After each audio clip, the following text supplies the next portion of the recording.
The TRX suspension trainer Alligator pull is a dynamic, rotational row that targets your upper back, shoulders, arms, and core, with a strong emphasis on rotational stability. Here's how to do it properly. 1. Anchor the TRX straps securely. 2. Adjust the straps to mid-length. 3.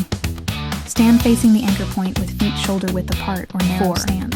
Hold one handle in each hand, palms facing each other. 5. Lean back so your body is at an angle. Arms extended in front of you, body straight and braced. Execution. 1. Start.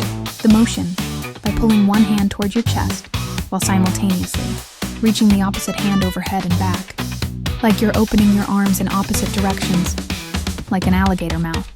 2. As you row with one arm, rotate through your upper back, not your hips, to open up. 3. Squeeze your shoulder blades together as you reach. 4. Return to the starting position with both arms extended. 5. Repeat, alternating sides with each rep. Tips for good form. Keep your core tight and hips square throughout.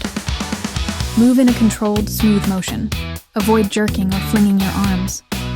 Focus on scapular retraction, pinching shoulder blades during the pull. Muscles worked.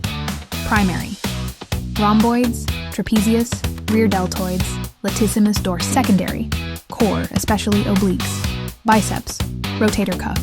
Please check my next video.